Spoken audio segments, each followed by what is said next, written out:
ಇನ್ನು ಹೋಟೆಲ್ ಕಿಚನ್ಗಳಿಗೆ ಹೊಸ ರೂಲ್ಸ್ ಬರ್ತಾ ಇದೆ.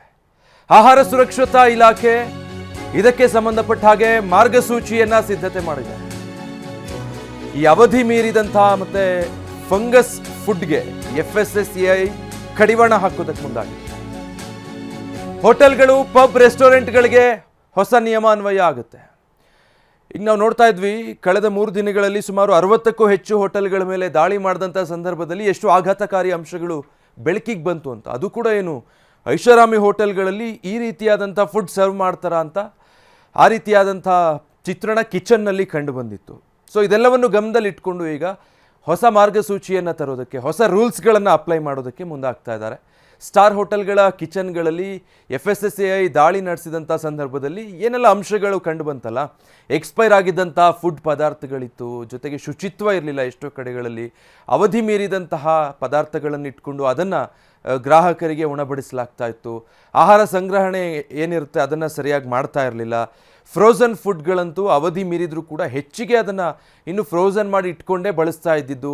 ಈ ಡೈರಿ ಉತ್ಪನ್ನಗಳನ್ನು ಕೂಡ ಅಷ್ಟೇ ಎಕ್ಸ್ಪೈರ್ ಆಗಿದ್ರೂ ಕೂಡ ಇನ್ನೂ ಬಳಕೆ ಮಾಡ್ತಾ ಇದ್ದಿದ್ದು. ಹೀಗೆ ಸಾಕಷ್ಟು ವಿಚಾರಗಳು ಬೆಳಕಿಗೆ ಬಂದಿತ್ತು. ಇದೆಲ್ಲವನ್ನು ಕೂಡ ಗಮನದಲ್ಲಿ ಇಟ್ಕೊಂಡು ಈಗ ಒಂದು ಹೊಸ ನಿರ್ಧಾರ ಮಾಡಿದ್ದಾರೆ.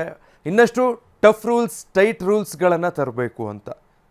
ಈ 3 ಸ್ಟಾರು 5 ಸ್ಟಾರ್ ಹೋಟೆಲ್ಗಳಲ್ಲಿ ಜನ ಹೈಜೀನ್ ಆಗಿರುತ್ತೆ, ಶುಚಿತ್ವ ಇರುತ್ತೆ ಅಂತ ಹೇಳಿ ಹೆಚ್ಚಿಗೆ ದುಡ್ಡಾದರೂ ಪರವಾಗಿಲ್ಲ ಅಂತ ಹೋಗೋರು ಈ ಬೆಳವಣಿಗೆ ನಂತರ ಒಂದು ರೀತಿ ಆತಂಕ. ಯಾಕಂದರೆ ದೊಡ್ಡ ದೊಡ್ಡ ಹೋಟೆಲ್ಗಳು ಚೆನ್ನಾಗಿ ಕೊಡ್ತಾರೆ ಅಥವಾ ಹೈಜೀನ್ ಮೇಂಟೈನ್ ಮಾಡಿರ್ತಾರೆ, ಯಾವುದೇ ರೀತಿ ತೊಂದರೆ ಇರೋದಿಲ್ಲ, ಶುಚಿತ್ವ ಆಗಲಿ ಅಥವಾ ರುಚಿ ಆಗಲಿ ಎಲ್ಲವೂ ಚೆನ್ನಾಗಿರುತ್ತೆ ಅಂತ ಭಾವಿಸಿದ್ದವ್ರಿಗೆಲ್ಲ ಈ ಡೆವಲಪ್ಮೆಂಟ್ ದೊಡ್ಡ ಶಾಕ್ ಆಗಿತ್ತು. ಯಾಕಂದರೆ ಹೆಸರಿಗೆ ಮಾತ್ರ ಎಲ್ಲ ಸ್ಟಾರ್ ಹೋಟೆಲ್ಗಳು, ಕಿಚನ್ ಒಳಗೆ ಹೋಗಿ ನೋಡಿದಾಗ ಕಂಡು ಬಂದಂಥ ಪರಿಸ್ಥಿತಿನೇ ಬೇರೆ ಅನ್ನೋ ಹಾಗಿತ್ತು. ಡೀಟೇಲ್ಸ್ ಕೊಡ್ತಾರೆ ವಿನಯ್, ಲೈವಲ್ಲಿ ಜಾಯ್ನ್ ಆಗ್ತಾ ಇದ್ದಾರೆ. ವಿನಯ್, ಸುಮಾರು 60ಕ್ಕೂ ಹೆಚ್ಚು ಹೋಟೆಲ್ಗಳ ಮೇಲೆ ದಾಳಿ ಆಯಿತು. ಸೊ ನಿಜ ಚಿತ್ರಣ ಏನು ಅನ್ನೋದು ಅಧಿಕಾರಿಗಳ ಗಮನಕ್ಕೆ ಬಂದ ಮೇಲೆ ಈಗ ಹೊಸ ಮಾರ್ಗಸೂಚಿ, ಹೊಸ ನಿಯಮಗಳನ್ನು ಹೇರೋದಕ್ಕೆ ಮುಂದಾಗ್ತಾ ಇರೋದು. ಯಾವ ರೀತಿ ರೂಲ್ಸ್ಗಳು ತರೋದಕ್ಕೆ ಮುಂದಾಗಿದೆ ಈಗ ಇಲಾಖೆ? ವಿಜಯ್, ಸದ್ಯಕ್ಕೆ ರಾಜಧಾನಿ ಬೆಂಗಳೂರಲ್ಲಿ ಬಹುತೇಕ 60ಕ್ಕೂ ಹೆಚ್ಚು ಸ್ಟಾರ್ ಹೋಟ್ಲ್ಗಳನ್ನು ಆಹಾರ ಇಲಾಖೆ ತಪಾಸಣೆಗೊಳಪಡಿಸಿತ್ತು. ಈ ವೇಳೆ 1000 kgಗೂ ಹೆಚ್ಚು ಮಾಂಸವನ್ನು ಸೀಸ್ ಮಾಡಿಕೊಂಡಿತ್ತು. ಜೊತೆಗೆ ಆಹಾರದ ಕಿಚನಲ್ಲಿ ಕಂಡುಬಂದಂತಹ ಲೋಪದೋಷಗಳಾಗಿರ್ಬೋದು, ಜೊತೆಗೆ ಕೆಲವೊಂದಿಷ್ಟು ಅವಧಿ ಮೀರಿದಂಥ ಉತ್ಪನ್ನಗಳು, ಅದರಲ್ಲೂ ಪ್ರಮುಖವಾಗಿ ಒಂದಿಷ್ಟು ಅಪಾಯಕಾರಿಯಾದಂತಹ ಉತ್ಪನ್ನಗಳನ್ನೇನು ಅವಧಿ ಮೀರಿದಂಥ ಎಕ್ಸ್ಪೈರಿ ಡೇಟ್ ಮುಗಿದಿದ್ರೂ ಕೂಡ ಬಳಕೆ ಮಾಡ್ತಿದ್ದಂತಹ ಕಿಚನಲ್ಲಿರುವಂಥ ಉತ್ಪನ್ನಗಳನ್ನು ಕೂಡ ಆಹಾರ ಸುರಕ್ಷತಾ ಇಲಾಖೆ ವಶಪಡಿಸಿಕೊಂಡಿತ್ತು. ಇದಾದ ಬಳಿಕ ಸಾಕಷ್ಟು ಹೋಟ್ಲ್ಗಳ ಮೇಲೆ ಜನಸಾಮಾನ್ಯರು ಕೂಡ ಇಂತಹ ಒಂದು ಸ್ಟಾರ್ ಹೋಟ್ಲ್ಗಳಲ್ಲೇ ಈ ರೀತಿಯಾದಂಥ ಶುಚಿತ್ವ ಇರೋದಿಲ್ಲ, ಒಂದು ಸ್ಟ್ಯಾಂಡರ್ಡಿಟಿ ಫಾಲೋ ಮಾಡೋದಿಲ್ಲ, ಜೊತೆಗೆ ಯಾವ ರೀತಿಯಾಗಿ ಆಹಾರವನ್ನು ಸಂರಕ್ಷಣೆ ಮಾಡ್ಕೊಳ್ಬೇಕು, ಕಿಚನಲ್ಲಿ ಆಹಾರಗಳನ್ನು ಹೇಗೆ ಬಳಕೆ ಮಾಡ್ಕೊಳ್ಬೇಕು, ಯಾವುದೂ ಗೊತ್ತಿಲ್ಲದೆ ಸಾಕಷ್ಟು ವೈಲೇಟನ್ನು ಮಾಡಿ ಜನರ ಆರೋಗ್ಯಕ್ಕೆ ಕೂತು ತರ್ತಿರುವಂಥದ್ದು.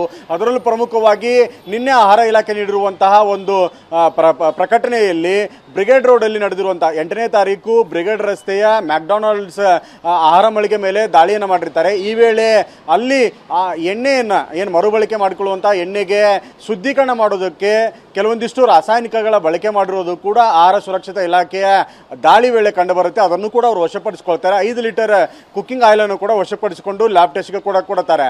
ಇಂತಹ ಒಂದು ರಾಸಾಯನಿಕ ಬಳಕೆಗಳನ್ನು ಶುದ್ಧಿ ಮಾಡುವಂಥದ್ದು, ಮರುಬಳಕೆಗೆ ಅದನ್ನು ಕುಕ್ಕಿಂಗ್ ಆಯಿಲನ್ನು ಶುದ್ಧಿ ಮಾಡ್ಕೊಳ್ಳುವಂಥದ್ದು ಏನಿದೆಯಲ್ಲ, ಇವುಗಳ ವಿಚಾರಕ್ಕೆ ಸಂಬಂಧಪಟ್ಟಂತೆ ಇದನ್ನು ಬಳಕೆ ಮಾಡಬೇಕಾ ಬೇಡವಾ, ಇದರಿಂದ ಜನರಿಗೆ ಯಾವ ರೀತಿ ತೊಂದರೆಗಳಿದೆ, ಅಪಾಯಗಳಿದೆ, ಇದರಿಂದ ಏನೇನೆಲ್ಲ ಆರೋಗ್ಯಕ್ಕೆ ಸಮಸ್ಯೆಗಳಾಗುತ್ತೆ ಅನ್ನೋಂಥದ್ದು ಕಲ್ಪನೆಯೂ ಕೂಡ ಈ ಒಂದು ಸ್ಟೋರ್ ಮಳಿಗೆಗಳಲ್ಲಿರುವಂಥ ಮಾಲೀಕರಿಗಿರೋದಿಲ್ಲ, ಜೊತೆಗೆ ಕಿಚನ್ ಡಿಪಾರ್ಟ್ಮೆಂಟ್ಗಳಲ್ಲಿ ಇಲ್ಲ. ತಮಗೆ ಹೇಗೆ ಬೇಕೋ ಹಾಗೆ ಆಹಾರವನ್ನು ತಯಾರಿಸುವಂಥದ್ದು, ಸಿದ್ಧತೆ ಮಾಡಿಕೊಳ್ಳುವಂಥದ್ದು, ಅವುಗಳನ್ನು ಜನರಿಗೆ ಸಪ್ಲೈ ಮಾಡುವಂಥ ರೂಲ್ಸ್ಗಳು ಇದುವರೆಗೆ ಸ್ಟಾರ್ ಗ್ರೇಡ್ ಹೋಟೆಲ್ಗಳಲ್ಲಿ ಮತ್ತು ಜಂಕ್ ಫುಡ್ ಮಳಿಗೆಗಳಲ್ಲಿ ಕಂಡು ಬರ್ತಾ ಇದೆ. ಹೀಗಾಗಿ ಸಾಕಷ್ಟು ವೈಲೇಟ್ಗಳು ಮತ್ತು ರೂಲ್ಸ್ ಉಲ್ಲಂಘನೆ ಕಂಡು ಬಂದ ಬಳಿಕ ಆಹಾರ ಸುರಕ್ಷತಾ ಮತ್ತು ಗುಣಮಟ್ಟ ಇಲಾಖೆ ಸದ್ಯಕ್ಕೆ ಹೋಟ್ಲ್ಗಳಿಗೆ, ಪಬ್ಗಳಿಗೆ, ಬಾರ್ ಆ್ಯಂಡ್ ರೆಸ್ಟೋರೆಂಟ್ಗಳ ಕಿಚನ್ಗಳಿಗೆ ಒಂದು ಮಾರ್ಗಸೂಚಿಗಳನ್ನು ಕೊಡಬೇಕು. ಆಹಾರಗಳನ್ನು ಯಾವ ತಾಪಮಾನದಲ್ಲಿ ಯಾವ ಪದಾರ್ಥಗಳನ್ನು ಸಂಗ್ರಹಿಸಿಟ್ಕೋಬೇಕು, ಎಷ್ಟು ಅವಧಿವರೆಗೆ ಸಂಗ್ರಹಿಸಿಟ್ಕೋಬೇಕು, ಮತ್ತು ಲೇಬಲಿಂಗನ್ನು ಹೇಗೆ ಮಾಡಬೇಕು, ಪ್ಯಾಕಿಂಗನ್ನು ಹೇಗೆ ಮಾಡ್ಕೊಳ್ಬೇಕು, ಯಾವ ಆಹಾರವನ್ನು ಮೊದಲು ಬಳಕೆ ಮಾಡಿಕೊಳ್ಬೇಕು, ಎಕ್ಸ್ಪೈರಿ ಆದಂಥ ಆಹಾರವನ್ನು ಹೇಗೆ ಅದನ್ನು ಡೆಸ್ಟ್ರಾಯ್ ಮಾಡಬೇಕು, ಜೊತೆಗೆ ಅದನ್ನು ಕಿಚನಲ್ಲಿ ಇಟ್ಕೊಳ್ಬಾರ್ದು ಮತ್ತು ಅದನ್ನು ಕಿಚನಿಂದ ಸಪ್ರೇಟ್ ಮಾಡಬೇಕು, ಮತ್ತು ಸಸ್ಯಾಹಾರವನ್ನು ಮತ್ತು ಮಾಂಸಾಹಾರವನ್ನು ಪ್ರತ್ಯೇಕವಾಗಿ ಅದನ್ನು ಸ್ಟೋರ್ ಮಾಡುವಂಥ ಮಾಡುವಂಥದ್ದಾಗಿರ್ಬೋದು, ಸ್ಟೋರ್ ಮಾಡೋದಕ್ಕೆ ಕಾಪಾಡಿಕೊಳ್ಳುವಂಥ ವಿಧಾನಗಳು ಹೇಗೆ, ಅವುಗಳನ್ನು ಮರುಬಳಕೆ ಮಾಡಿಕೊಳ್ಳುವಂಥದ್ದು ಹೇಗೆ, ಇನ್ನು ಕುಕ್ಕಿಂಗ್ ಆಯಿಲನ್ನು ಎಷ್ಟು ಪ್ರಮಾಣದಲ್ಲಿ ಬಳಕೆ ಮಾಡಿಕೊಳ್ಬೇಕು, ಎಷ್ಟು ಬಾರಿ ಮರುಬಳಕೆ ಮಾಡಬೇಕು, ಮರುಬಳಕೆ ನಂತರ ಆ ಆಯಿಲನ್ನು ಏನು ಮಾಡಬೇಕು, ಈ ಎಲ್ಲ ವಿಚಾರಗಳಿಗೆ ಸಂಬಂಧಪಟ್ಟಂತೆ ಸೂಕ್ತವಾದಂತಹ ಸಲಹೆಗಳು, ಸೂಚನೆಗಳು ಮತ್ತು ಕಿಚನಲ್ಲಿ ಕಡ್ಡಾಯವಾಗಿ ಫಾಲೋ ಮಾಡಬೇಕಾಗಿರುವಂಥ ರೂಲ್ಸ್ಗಳ ಜೊತೆಗೇನೆ ಈಗ ಕಿಚನ್ಗಳಿಗೆ ಒಂದು CCTV ಕೂಡ ಅಳವಡಿಕೆ ಮಾಡ್ಕೊಳ್ಬೇಕು. ಪ್ರತಿಯೊಂದು ಹೋಟ್ಲ್ಗಳು ಮತ್ತು ಪಬ್, ಬಾರ್, ರೆಸ್ಟೋರೆಂಟ್ಗಳು ತಮ್ಮ ಕಿಚನ್ ವ್ಯಾಪ್ತಿಯಲ್ಲಿ ಒಂದು CCTV ಮಾನಿಟರ್ ಮಾಡಬೇಕು. ಯಾಕೆಂದರೆ ಏನೇನು ಡೆವಲಪ್ಮೆಂಟ್ಗಳಾಗ್ತಾ ಇದೆ, ಆ ಕಿಚನಲ್ಲಿ ಯಾವ ರೀತಿಯಾದಂಥ ಸಾಮಗ್ರಿಗಳನ್ನು ಬಳಕೆ ಮಾಡ್ಕೊಳ್ತಾರೆ, ಏನು ವೈಲೇಷನ್ಗಳಾಗುತ್ತೆ, ಇದನ್ನು ಒಂದೊಮ್ಮೆ ಆಹಾರ ಸುರಕ್ಷತಾ ಅಧಿಕಾರಿಗಳು ಬಂದು ತಪಾಸಣೆ ಮಾಡಿದಾಗ ಸುಲಭಕ್ಕೆ ಸಿಗಬೇಕು ಅನ್ನೋಂಥ ಕಾರಣಕ್ಕಾಗಿಯೇ ಈ ರೀತಿಯಾಗಿ CCTVಗಳನ್ನು ಕೂಡ ಅಳವಡಿಕೆ ಮಾಡಿಕೊಳ್ಳಬೇಕು ಅನ್ನೋಂಥ ಸೂಚನೆಗಳಾಗಿರ್ಬೋದು. ಇಂದಿಷ್ಟು ಸಮಗ್ರವಾದಂಥ ಸೂಚನೆಗಳನ್ನು, ಮಾರ್ಗಸೂಚಿಗಳನ್ನು ಈ ಹೋಟ್ಲ್ಗಳಿಗೆ ನೀಡೋದಕ್ಕೆ ಈಗ ಆಹಾರ ಸುರಕ್ಷತಾ ಗುಣಮಟ್ಟ ಇಲಾಖೆ ಮುಂದಾಗಿರುವಂಥದ್ದು. ಇದಕ್ಕೆ ಸಂಬಂಧಪಟ್ಟಂಥ ಒಂದು ಅಡ್ವೈಸರಿಯನ್ನು ಕೂಡ ಸಿದ್ಧಪಡಿಸಿ ಈ ಹೋಟ್ಲ್ಗಳಿಗೆ ಫಾಲೋ ಮಾಡೋದಕ್ಕೆ ನೀಡೋದಕ್ಕೆ ಮುಂದಾಗಿರುವಂಥದ್ದು. Vijay, thank you Vinay.